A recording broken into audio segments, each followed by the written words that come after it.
We must stop the terror. Now watch this drive. Why are you gay? You are gay.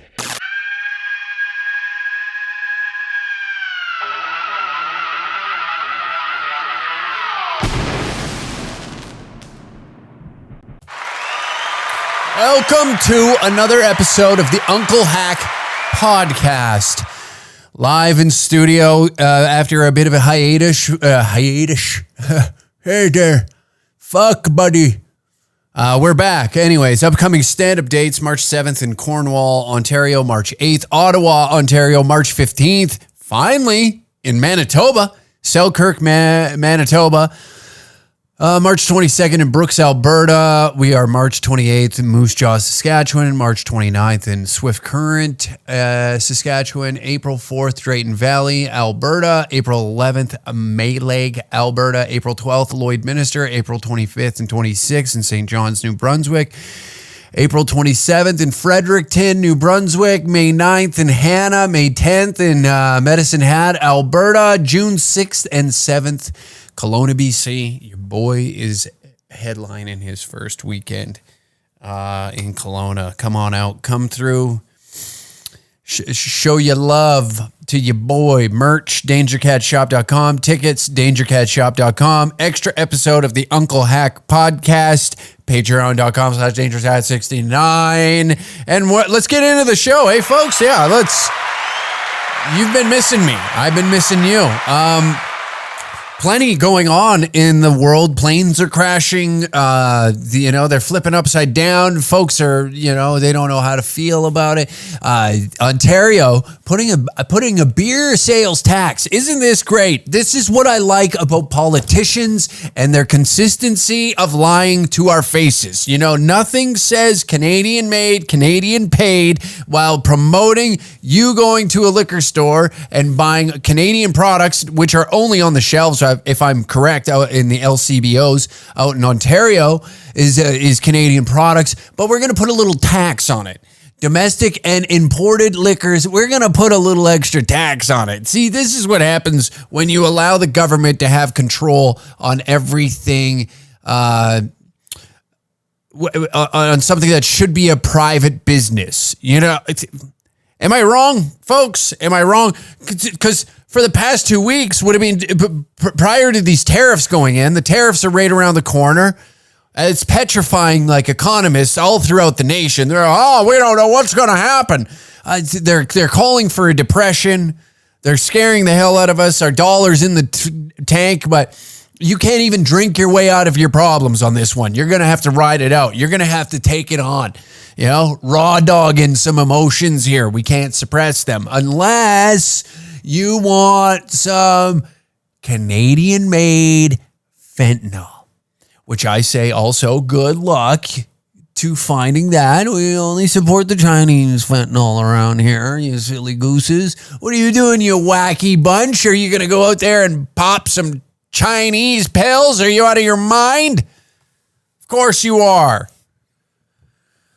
Stresses me out, all of this. But yes, Dougie Ford puts the gavel down and says, we got to put a beer sales tax on this because, life ain't rough enough.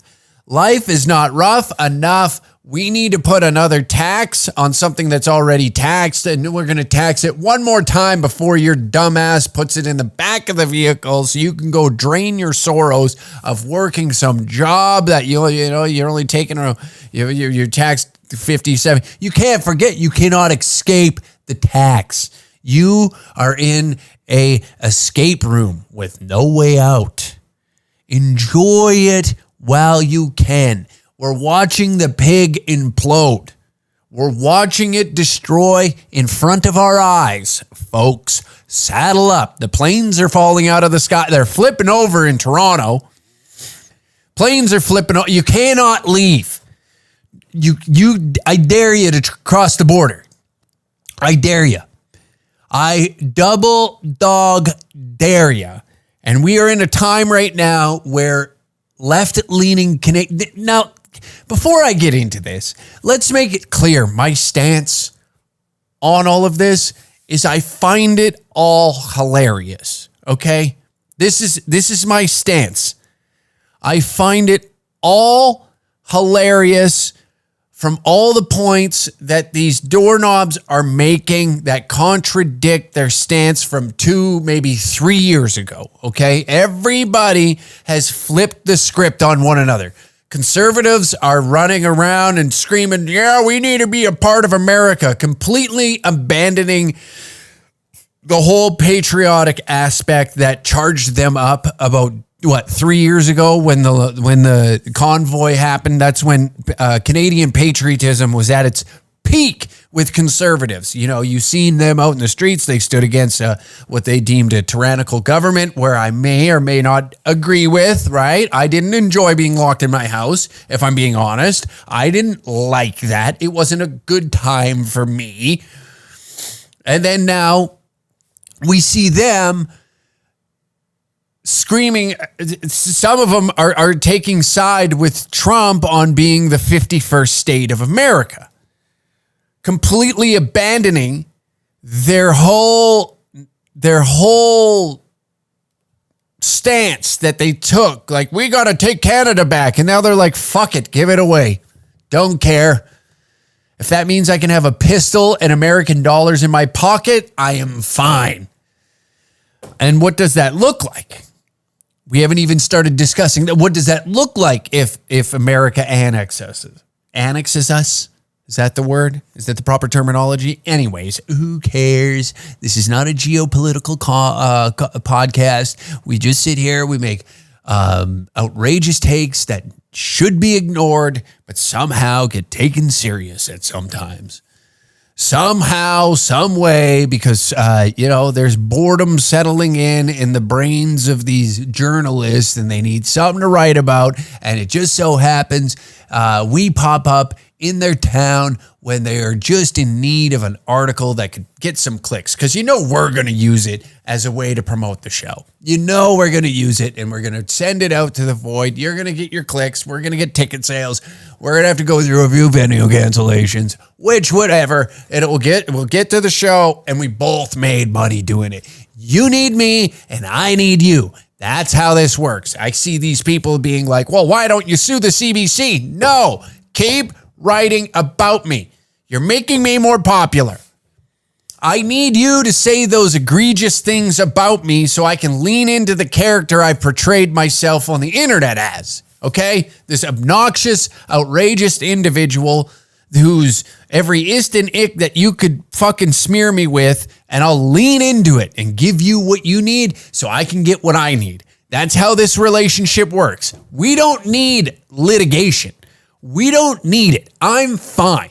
I'm fine, because the people that despise you are the folks that come to my show, and the folks that despise me are the ones that read your articles. So it's a perfect circle. That's how this Venn diagram works. It's completely two separate circles, and the little crossover is a dollar sign.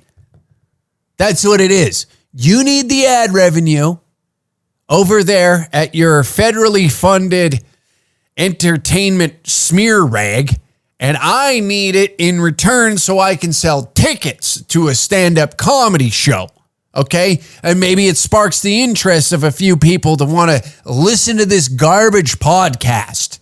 That's how the exchange works. And I see these guys, you need to sue them. Why? So I can waste more time in a courtroom with some fucking bull dyke that doesn't want to be there either? We both aired our bullshit. What are we going to do? Oh, at the end of it, shake one another's hand? At the end of the day, I'm getting what I want, aren't I? Not exactly the glowing reviews I was looking for, Instead, I'm getting fucking kicked in the balls. But you know what? For some people, that makes them come. And I just so happen to be one of those guys. So bring it on. Anyways, the liberals, the libs are now taking a stance of being patriotic, which I find insane. For the past 9 years, you've shouted at people who've donned Canadian flags on their front porches as racist, colonizers, and pieces of shit, forever leaning into any form of patriotism that this country could produce outside of a goddamn hockey game, you know. And now you're barking at, you need to buy Canadian. Meanwhile, you were the ones screaming to keep the lockdowns going. You needed a vaccine passport to go into a restaurant. You needed all these small businesses, these restaurants, these ma and pa stores, the foundation of a community that people would go to, were forced to play ahead. And those that stood against it and allowed everybody, right? Because we're a melting pot, only when it's acceptable in a moral stance, or when when you can feel good about it. That's when we're a melting pot, when you get to feel good. So because it was against what daddy government told you, and you took a stand. Now, why would anybody want to stay open? Gee, I don't know. The whole concept of the Western world is capitalism, from my understanding, and that's the very thing we're all supposed to hate. Or, you know, some people enjoy it and they like the rush of creating a business and making it successful, or they offer a service or a product that other people aren't, and they find enjoyment, and they get there's a currency exchange for those goods or services. Yeah, I'm trying to explain this like people that don't already, we know that, dummy. But now these folks are now, but you killed everything Canadian. Drive around. What's left? Walmart, Boston Pizza, the odd chain restaurant will pop up in your neighborhood, and everybody goes, oh God, yeah, that's great. It's about time we got a fucking Brewers and Grafton in the neighborhood. Well, that's Canadian, isn't it? Nobody's like crafting any food anymore. Nobody's really putting their heart and soul. You get like an immigrant business that comes in, and it's like an authentic Thai restaurant, or Vietnamese, whatever it may be. Some food that your grandfather would have a slur for, right? He would have a very funny name for that you would laugh at. And but we killed all of them. We killed all these restaurants, and now all we're left with is this corporate paintbrush that we're all supposed to be like, well, buy Canadian. What do you think all this is? What do you think? The very people that are like, oh, capitalism is the devil. The only thing that's left are the few corporations and shell companies that own everything. Restaurant. What do you think Walmart is? Canadian? What do you think, Boston Pizza? Oh, that's Canadian. Is it? Tim Hortons? Tim Hortons is owned by a Brazilian company, and you want to scream about being Canadian by drinking a double-double owned by a restaurant business out of, what is it, RBI? BIR or something? I can't remember. It's like Restaurant something International. And they own Wendy's, Tim Hortons. There's a few other of that. That's why you always see the Tim Hortons and the Wendy's together, It's like they're doubling down. Hey, fill your fat face, you chubby fuck. Let me fuck up your order at a Tim Hortons, and you can drown your sorrows and your pain and shame and guilt in a nice Dave single. Huh?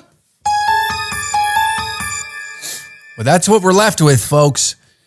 And now the left is now patriotic out of nowhere, out of left field, all because the orange man is in down south, and now we're in the midst of what could be. We're trying to find Trudeau allegedly steps down, and now we're watching the Liberal Party attempt to have what some consider a very, very unfair debate. The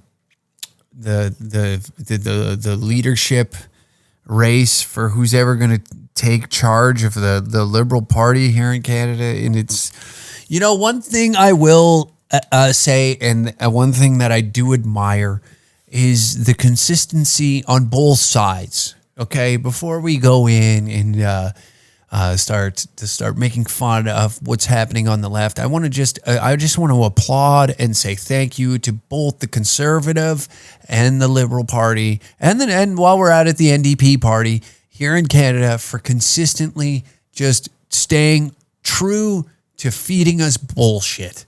You know, it is truly wonderful. On one hand, you have Pierre Poilievre being like, we need to stop immigration. We need to slow down with the immigration. We got to find these criminals. We got to lock them up.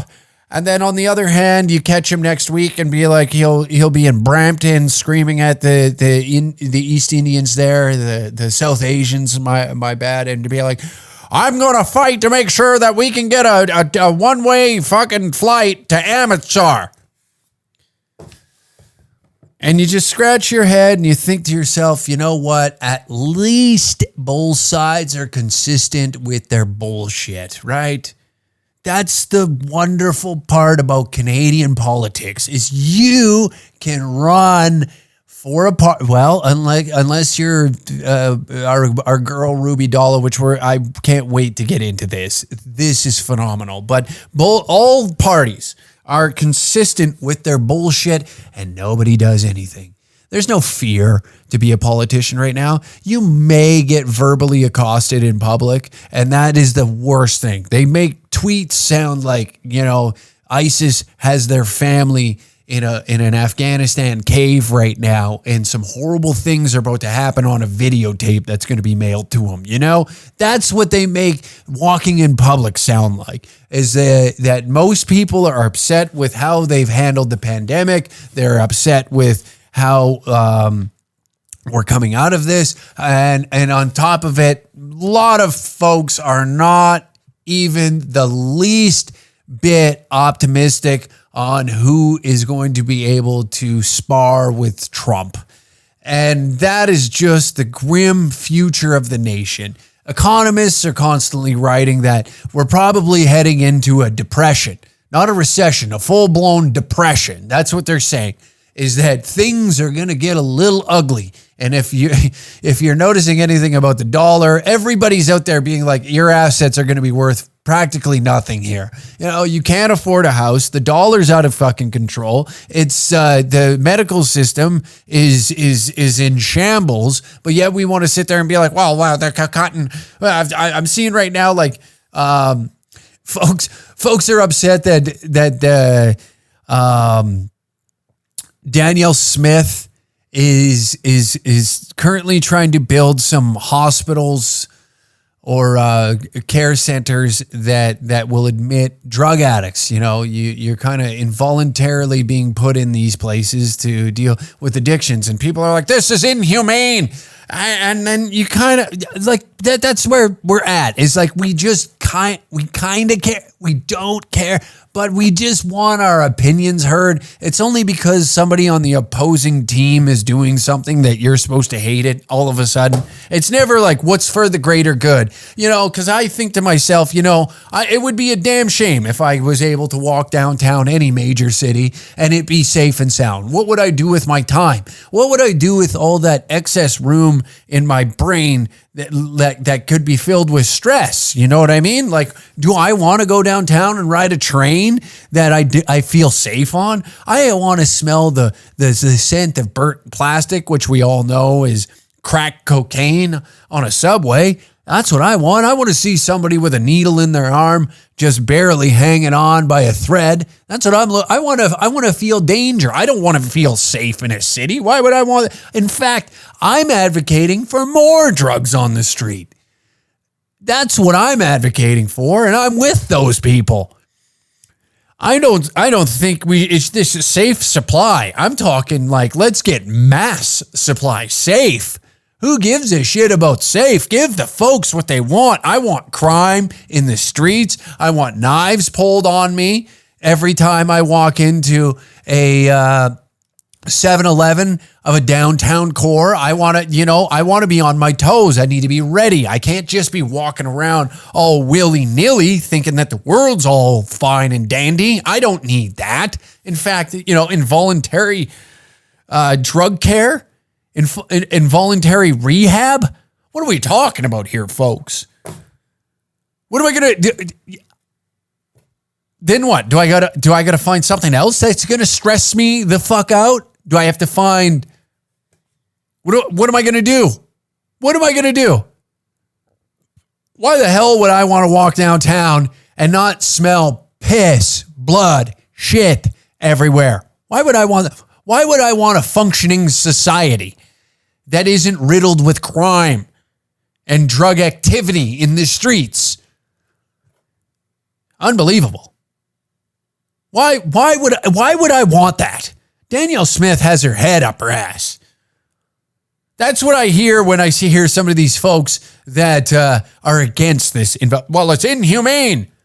Oh, yes. No, you're right. I love having a switchblade just go through my rib cage. It's a damn shame. And that's what I'm saying here, folks. Is like, that's why I enjoy the lies, the bullshit. And I'm glad that everybody here is capable of it, right?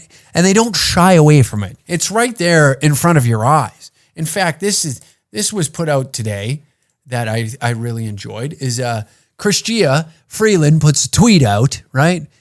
I guess this was yesterday. She tweets this. Christia Freeland tweets, "A few weeks ago in Saskatoon, I met a 4-year-old girl named Ari. She asked me, 'Can you stop Trump from invading Canada?' Ari is a smart little girl. She's asking the right question. I'm running to lead the Liberal Party and be Canada's next Prime Minister because Donald Trump is posing the greatest threat we have faced since the Second World War." Now, this is also coming from somebody who I believe's grandpa was an advisor for the Nazis or a propagandist for them. So, I mean, like, if there's somebody that would know anything about the Second World War, I believe it would be old Christia. Right, folks? And yet a tweet like this really tugs at my heartstrings because not only do I find it very concerning that 4-year-olds now are getting politically involved, it was bad enough when 13, 14-year-olds decided to take a stance of the Gaza war, Go smoke weed and disappoint your parents like everybody else did in the late 90s. Get a life, losers. I didn't know, like, being politically charged, and now 4-year-olds are getting in on it? Where am I? And I got to say this. I was in a similar situation myself.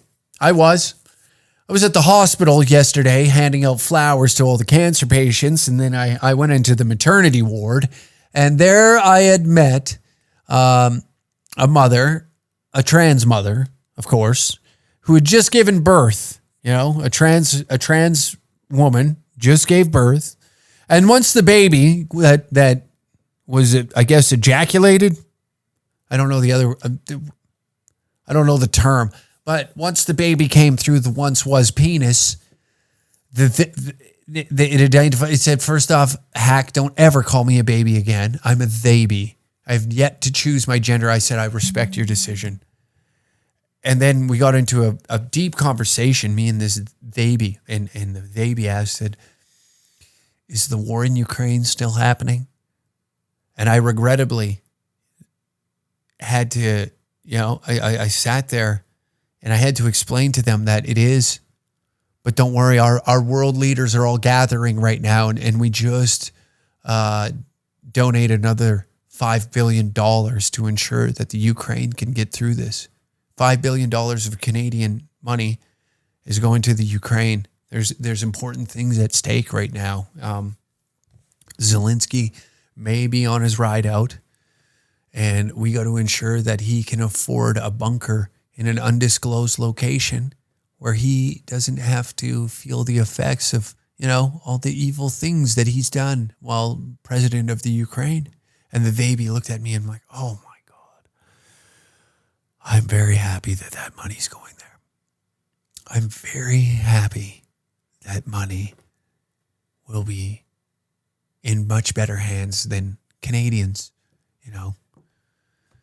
It does sadden me that the war is still happening, but hopefully we find a resolution. And I said, you know what?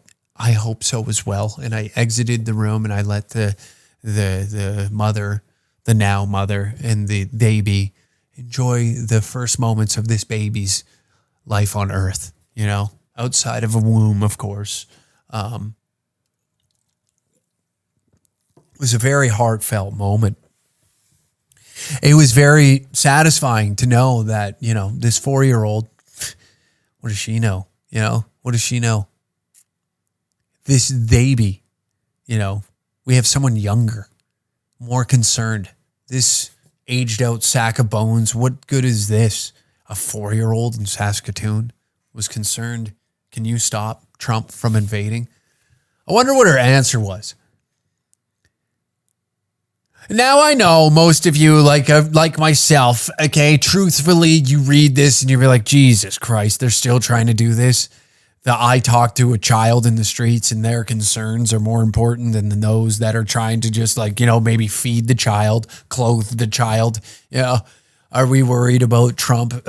Is that what a 4-year-old's worrying about right now? Is that when they get around the sandbox at daycare? Is that what they're discussing? Is geopolitics? Is that, after the mid-afternoon snack of apple slices in a juice box, they all sit down and be like, all right, let's get to the nitty-gritty here.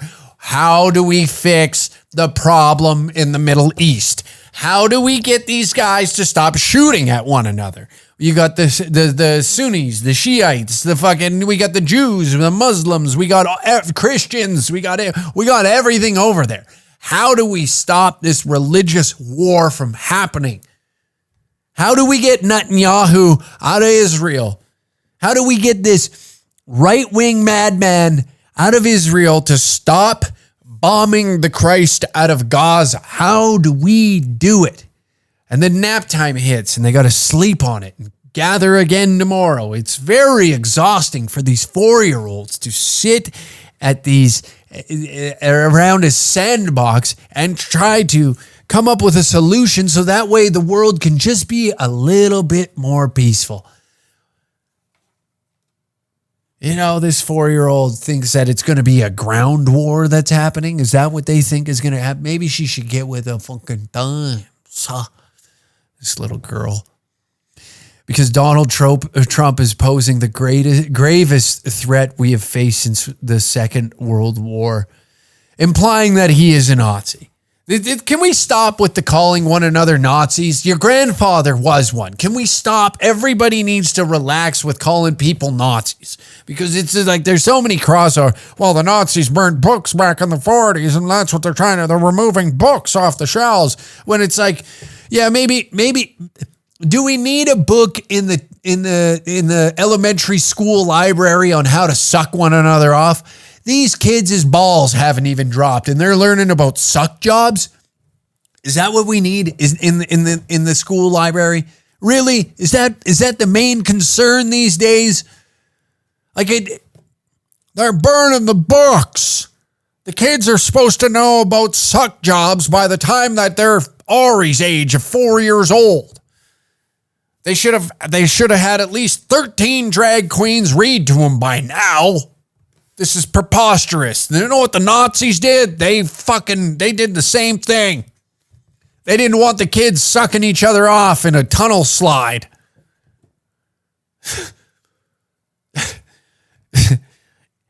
Maybe my existence is probably better left off the internet. The more I speak, the more I agree with people. But seriously, you tweet this and you expect us all to just buy in right away. You know what I mean? Like throwing these out to just drum things up, and it's doing its job, of course. Like I'm talking about it right now. It's getting her name out there. And then you have these debates that are coming up that involving all the Liberal Party leaders. I believe Mark Carney's French was so bad that he accidentally said that he sides with Hamas, and after this may not be great if you're a Jew to hear that, but a lot of those folks that have been in the streets screaming death to Canada are probably just a wee bit excited to hear that, people are, that political leaders are flubbing up and saying that they stand with Hamas. It's a complete disarray right now. We are just we're in a dinghy and we're watching a tropical storm come in as we're floating in an ocean. That's what we're looking at. We're gazing into the future. You can see it. It's coming. There's no stopping it. It's coming from somewhere. We don't know where it's going to hit us. Is it going to be China? Is it going to be the United States? Is it going to be Russia? Who's going to take interest? Is it going to be India? Who's the cartels have already sunk their claws here? We're one of the, now I had suspicion, but now that it came out that, we're looking at, TD Bank laundering fucking who knows how many trillions of dollars. I think I thought I read a report. It was upwards of $7 trillion has been funneled through Canada for these drug cartels. And then TD Bank is they're fined like $5 billion is what they were fined. We're a total narco state, and the streets tell us that. There's no denying it, that you go into these major centers, and it's a resemblance kind of how we are at. We're blissfully ignorant to the real problems at hand, is that we turn a blind eye to anything that could deem us racist, any of those smear fucking those slander tags, I guess they're the best way to say it. So you avoid the true problems. So right now you direct your energy towards America. Meanwhile, we've allowed, it's of no question that immigration has gotten quite out of control. And a lot of problems have come with that, and I don't think it's wrong to admit that. It's just, how do you fix it? And I don't think it comes from a stance of racism. I don't think it's just cultural indifferences. Is now there's areas of the nation that instead of, these folks move here and they're able to continue on with the cultural norms that were from the old country and ignore what the new country is like and complain how their old country was a shithole, but meanwhile bringing the same attitude and culture to the new country. And now areas of the nation are predominantly of those cultures, and it's not just East Indians, you got there's Chinese neighborhoods and all that. And then it's just, there's more Indians that have come here than there has been other cultures. And it's very obvious, and I don't think that it should be wrong to talk about. It's a concern for many people. It's becoming more and more of a concern because of those cultural norms that they have over there. Like most women don't feel safe going out. They're admitting it. They're saying who's doing it. But if you say anything, they don't want to because of the fear of being called a racist. But meanwhile, they're scared for their own safety. But the tag of being smeared with that brush it makes them want to be silent about these problems So it leaves you to just be like, fucking, well, what the hell? A little bit, And then comes with the crime. Most of the people that are getting knocked right now or getting nicked, as the Brits would say, for drug charges, are a couple of Brampton guys.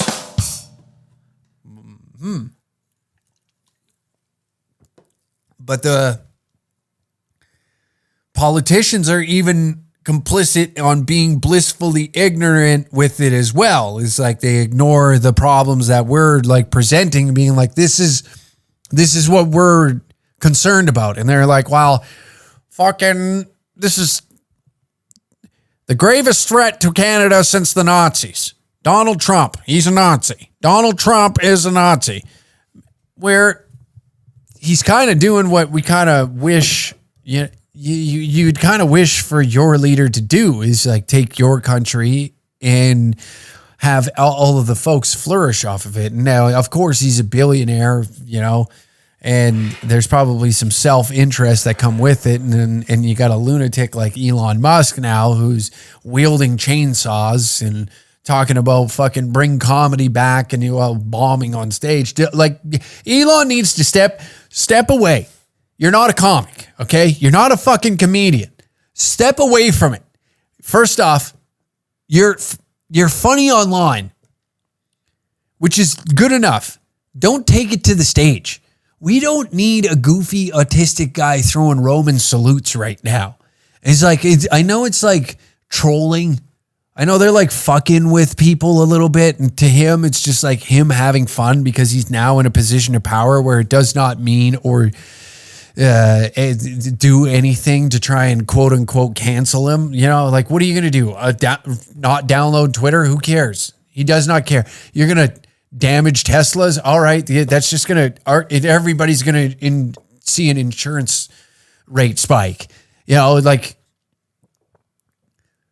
nobody wins here by going at, like, am I explaining myself okay? I feel like an idiot when I don't have somebody to bounce ideas off of. What I'm trying to say is like, he is just straight up, he's taking his antics from Twitter or X and bringing them to real life and just igniting fucking minds with it, melting them, frying them in front of our fucking eyes, and we sit here and want to scratch our heads as to, why would you want to do something? Like, because he's in a position of power. There's no way of removing him now. He's in it. He's in it. Department of Government Operations, Doge, and now he's got a Doge coin. It's coming, folks. The guy is like doubling down on AI. He's sending rockets. He's landing them on the fucking ground. This guy's he's out of control, and now he's in the government. It should be concerning to people of all parties or however you align politically, but we're too stupid. Even the Liberal Party here has gotten out of control. It's like, because truthfully speaking, right? Most people, because you as a Canadian citizen can go in and you can vote as long as you register for who you think should be the leader of the Liberal Party, right? So it's all gonna happen. You got to go to the voting polls. So they're removing characters that would be like a quote unquote Elon Musk type that would be the way that conservatives could control the Liberal leadership by removing these folks, because who wouldn't? Ruby Dhalla, we went through some of her tweets last week. Delusional, just running amok, making a mockery of this election. Wants answers from these people. And I admire her. I admire somebody that's willing to go in and shake up the system and kind of throw it off kilter. And they don't want that right now. They're trying to rebrand and rebuild the Liberal image with Mark Carney in this, like, he's an outsider. He's definitely an insider. Worked for the Bank of Canada, worked for the Bank of England. He is as inside as you can fucking get, okay? He's rubbed elbows with the elites. There's photos that have surfaced with him and Ghislaine Maxwell, for Christ's sakes. You don't think that this guy's not connected? You don't think that he is an insider? They're doing their best they can to try and portray this image that he's an everyday average Canadian, throwing out pictures of him playing hockey when he was younger. So that way you can resonate with the middle class or the fucking honkies. hey, look at it. He's a hockey playing good old boy just like you and I. And then the attempt then is to just hopefully he can fly just enough under the radar with no bells or whistles going off or alarms setting anything off where they can just fucking float him right on through. Christia, kind of attached to the old party in a way, but she stepped down when Trudeau tried to make her the fall girl for, back in December. And she said, not a chance when the financial report came out. And she said, no, I'm not delivering that. I'm not going to be your whipping girl on this one, and forces his hand to now take the high road and resign. So they're doing their best. But here's where I start to laugh.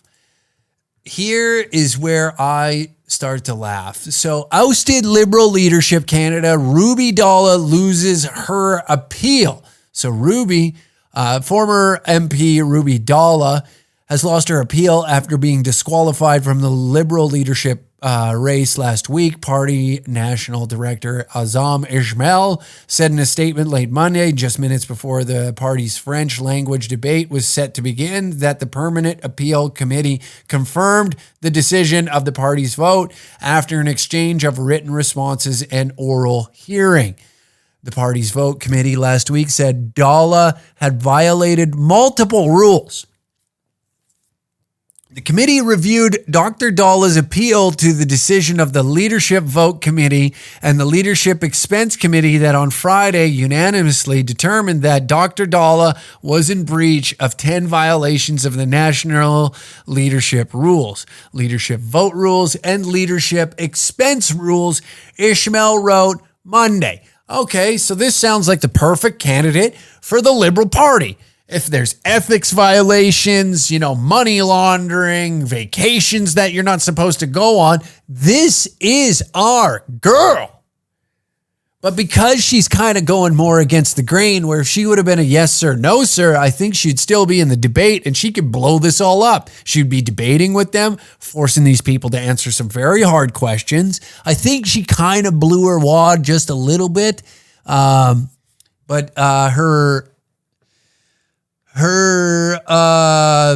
reaction or her response, my appeal to the establishment was to fight for millions of Canadians who believe in democracy, free speech, and fair elections. The appeal was denied. This is not the end, but the beginning of a new movement of truth where I feel, despite if you like her or not, the aggressive nature she has taken on Twitter is definitely appealing to me. I find it hilarious that she's memeing these guys to death, which they don't like. There's mockery happening in-house, which is, you got Karina Gould, who's not, I don't know how you brand her. She's not going to appeal, I think, to many Liberal voters. I think it's going to be a toss-up between Mark Carney and Christia.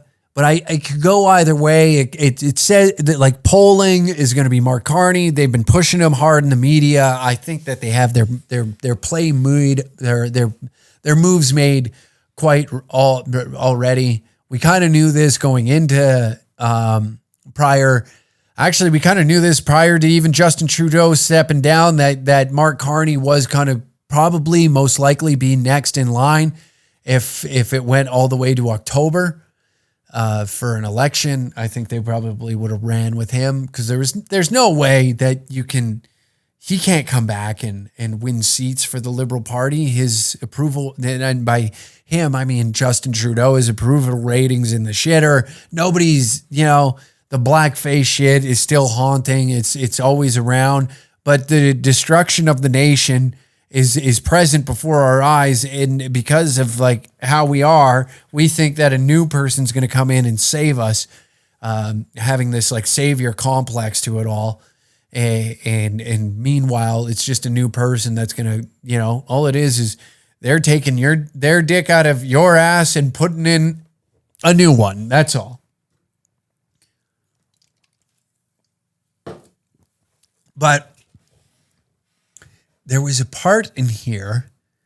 So the disqualification area narrowed the field to 4 candidates.